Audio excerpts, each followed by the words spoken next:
Officer হয়, SDC revenue officer হয়। তাৰপিছত এনেকুৱা এটা ৰাষ্ট্ৰত চবতকৈ বেছি ভূমিপুত্ৰ থকা ধেমাজি জিলাত 300তকৈ অধিক গাঁও, 350টা গাঁও ছাৰ্ভে হোৱা নাই। 60 বছৰ লাগে নেকি? 60 বছৰ লাগে নেকি এটা ৰাষ্ট্ৰক নিজৰ মাটিটো ছাৰ্ভে কৰাই দিবলৈ? খং উঠে কি হ'ব? যুদ্ধৰ কথা ঘোষণা নকৰ কি হ'ব? সেই সময়ত বিধানসভাত আমি হুলস্থুল কৰিলো, এইটো কেনেকে হ'ব? ম্যাদী পট্টা লাগে বুলি কয়, ছাৰ্ভে নহ'লে ম্যাদী পট্টা কেনেকে দিয়ে? তাৰ ওপৰতে ট্ৰাইবেল মানুহ, আৰু আমি কোনো ক্ষতিপূৰণ নাপাওঁ। ৰেল লাইন গৈছে বুলি ক'লে, মাটি গ'লে ক্ষতিপূৰণ নাপাওঁ। চৰকাৰ কিবা এটা কৰিব গ'লে কিয়নো আমাৰ ম্যাদী নাই, পট্টা নাই, ছাৰ্ভে হোৱা নাই। মথাউৰি বনালেও আমি ক্ষতিপূৰণ নাপাওঁ, আমাৰ মাটি গ'লেও ক্ষতিপূৰণ নাপাওঁ। খং নুঠে কি হ'ব? যুৱচামৰ আনৰেষ্ট। আচল অসমৰ মেইন যুদ্ধবোৰ এই যুৱচামবোৰক অশান্তি কৰা, কৃষক ৰাইজক অশান্তি কৰা বিষয়টো আছিলে মাটি। জনজাতীয় মাটিৰ প্ৰটেকশ্যন নাই। অধ্যক্ষমহোদয় কবচাপৰি, আজি এবছৰ আগত কবচাপৰি এভেকশ্যন কৰা হ'ল। নন প্ৰটেক্টেড ক্লাছ, অচিনাক্ত ব্যক্তি এভেকশ্যন কৰিবলৈ আমি যেতিয়া দাবী কৰিলো, কি হ'ল অধ্যক্ষমহোদয়? কি হ'ল এভেকশ্যন কৰোঁতে? যিটো অফিচাৰে এভেকশ্যন কৰিলে ৰাতি 11টা বজাত বৰ্ডৰ পৰলৈ ট্ৰেন্সফাৰ অৰ্ডাৰ আহিছে। কেনেকুৱা কংগ্ৰেছ চৰকাৰ সেই সময়ত? তাৰপিছত কোনে এভেকশ্যন কৰে বাৰু? Tribal belt and block area কোনে প্ৰটেকশ্যন দিব? নিদিয়ে কোনো। যদি ৰাতিৰ ভিতৰত এভেকশ্যন কৰি ঘূৰি আহি 7টা বজাত যেতিয়া আহি ঘাঁ চা ধুইছে, ভাত খাই লাহেকৈ হওঁ বুলি ধৰোঁতে WT মেছেজত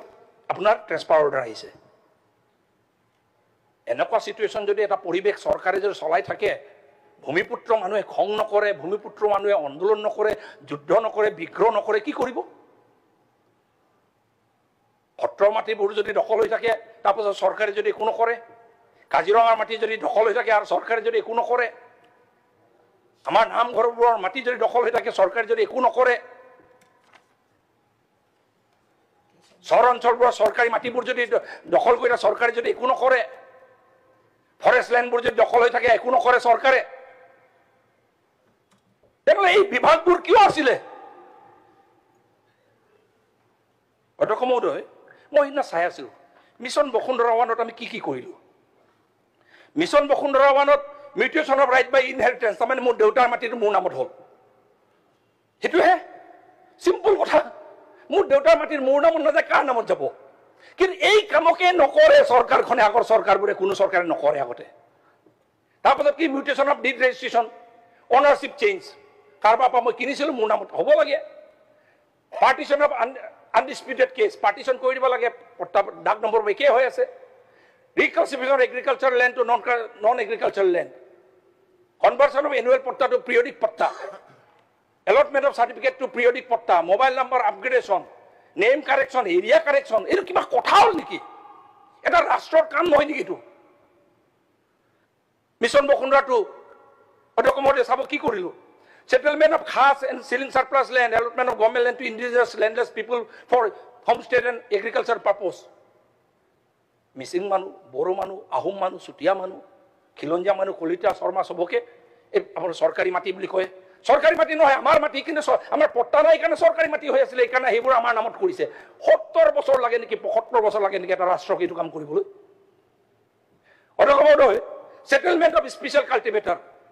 তাৰমানে স্মল টি গ্ৰোৱাৰ্ছ কৰি আছে, উদ্যোগ কৰি আছে বেচেৰা সৰু সৰুকে। আদাৰ special cultivation, rubber, coffee plantation, অলপ কিবা এটা কৰি আছে অসমৰ ইকনমিক অলপ আপলিফ্ট কৰাৰ কাৰণে কোনোবাই প্ৰচেষ্টা চলাইছে। 20 বিঘা মাটিত, 30 বিঘা মাটিত, 50 বিঘা মাটিত, সেইটোৰ কোনো সেটেলমেণ্ট নাই। Settlement of hereditary land of tribal communities, আমাৰ মাটিমূৰৰ মাটি পট্টা আছে, পৰিয়াল ডাঙৰ, 50-60 বিঘা মাটি আছে, তাৰ কোনো সেটেলমেণ্ট নাই। 8 বিঘা 7 বিঘা বুলি কয়, আমাৰ মানুহবোৰক সদায় তৰপাই থাকে। 50 বিঘালৈকে এইখন চৰকাৰে সিদ্ধান্ত লৈছে দিয়াৰ কাৰণে। এই কামবোৰ অনলাইন গোটেই পেমেণ্টবোৰ। তাৰপিছত অধ্যক্ষ মহোদয়, মিছন বসুন্ধৰা 3 আৰম্ভ হৈছে, এই ভূদান, গ্ৰাম দানৰ লেণ্ডবোৰ, এই কথাবোৰ অধ্যক্ষ মহোদয়, মোৰ কিমান সময় আছে আৰু এতিয়া? আৰু আছে 8 মিনিট ওকে অধ্যক্ষ মহোদয় এই এনসি ভিলেজবোৰ নন কেজেষ্ট্ৰিয়েল ভিলেজবোৰ সাৰ্ভে কৰি ৰেভিনিউ কৰিব লাগে অধ্যক্ষ মহোদয় এইটো মই চাইছো আমাৰ চৰকাৰে এই মিছন বসুন্ধৰা 1 মিছন বসুন্ধৰা 2 মিছন বসুন্ধৰা 3 কৰি কিবা নতুন আইন আনিছে নেকি মই চালো যে গোটেই আপোনাৰ লেণ্ড ৰেভিনিউ ৰেগুলেশ্যন এক্টৰ যিমান আপোনাৰ 1886 যেতিয়া লেণ্ড ৰেভিনিউ ৰেগুলেশ্যনৰ যিমান এক্ট চাইছো সব আগৰ পৰা লিখা আছে The act is there, the rules are there, the regulations are there, but the earlier government, they were not working. Tribal belt and block area protection দিব লাগে মই ইনা চাই আছিলোঁ মই 2006 চনত MLA হওঁতে মই আপোনাৰ STSA কমিটিৰ মই সদস্য আছিলোঁ তেতিয়াৰ পৰা চাইছোঁ implementation and monitoring of chapter 10 of Assam land revenue regulation Assembly Committee on Welfare of Scheduled Tribe and Scheduled Caste and Scheduled Tribe in a 38 report recommends. আমি রেকমেন্ড কৰিছো যে সোনাপুৰৰ মাটিখিনি আৰু যিমান tribal belt and block area মাটি আছে এইটোত enforcement বাৰে বাৰে হৈ আছে ৰখাব লাগে ইয়াৰ পৰা পেটিশন গৈছে আপোনাৰ তেতিয়া এডিশনাল চিফ সেক্ৰেটাৰী আপোনাৰ CK দাস আছিলে তাৰ পাছত আকৌ নেক্সট বছৰ আকৌ আগষ্ট মাহত আকৌ গৈছে তেতিয়াও CK Das additional secretary Sonapur tribal belt and block কামৰূপত এভেকশন হৈ আছে তাৰ পাছত আকৌ উদয়ন হাজৰিকা তেতিয়া ACS deputy secretary of government of Assam আকৌ আমি পেটিশন দিছো আকৌ গৈ থাকে পেটিশন দিয়ে থাকো গৈয়ে থাকে পট্টা দিব লাগে বুলি পেটিশন গৈ থাকে আমাৰ জিলাবোৰত সাৰ্ভে হ'ব লাগে পেটিশন গৈ থাকে ইয়াৰ পৰা সাৰ্কুলাৰ গৈ থাকে সাৰ্ভে হ'ব লাগে নহয় একোটো because then Congress government they did not have that political will to serve the people 70 বছৰ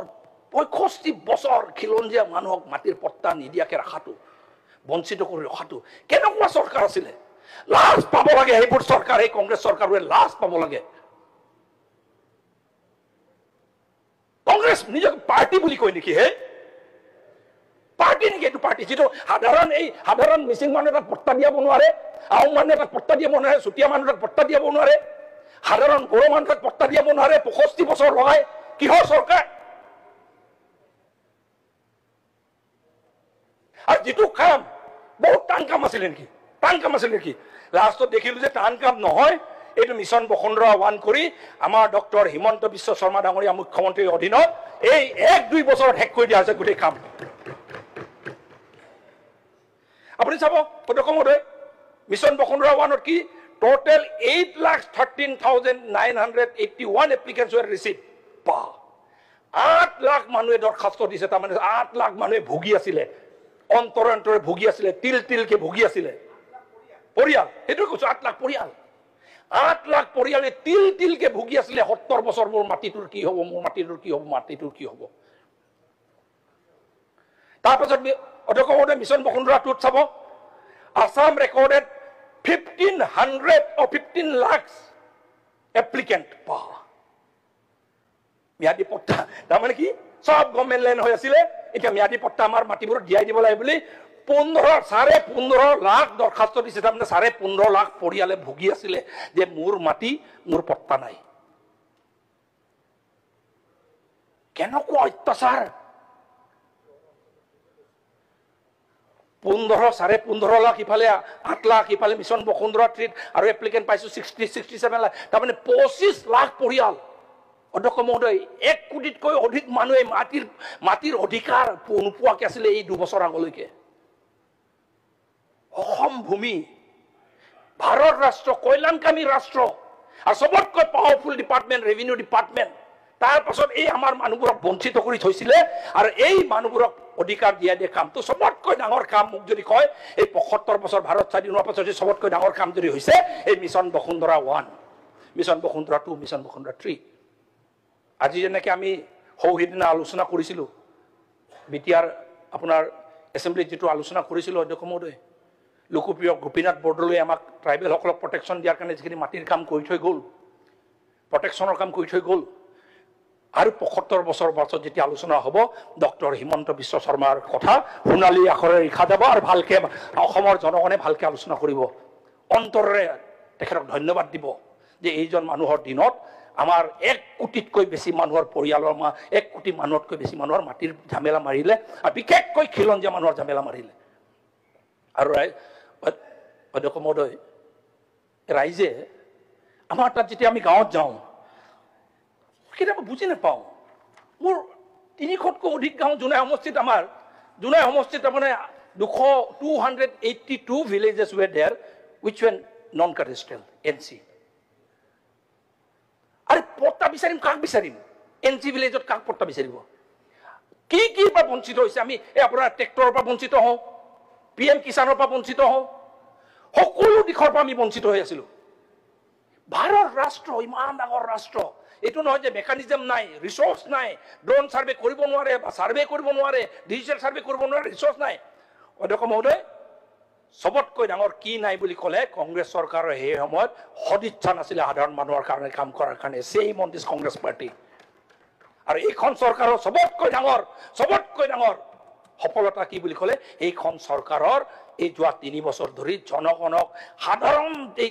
জনগণ যে তিলকে যে আজি 75 বছৰ ভুগি আছিলে এই সমস্যাবোৰৰ পৰা মাটিৰ সমস্যাৰ পৰা মুক্ত কৰাৰ কাৰণে এইখন চৰকাৰে দিনে ৰাতি এক কৰি 70-75 বছৰ নোহোৱা কাম 3 বছৰ এইখন চৰকাৰে শেষ কৰি দিছে তাৰ কাৰণে অসমৰ খিলঞ্জীয়া মানুহ এই চৰকাৰৰ প্ৰতি চিৰকৃতজ্ঞ থাকিব অধ্যক্ষ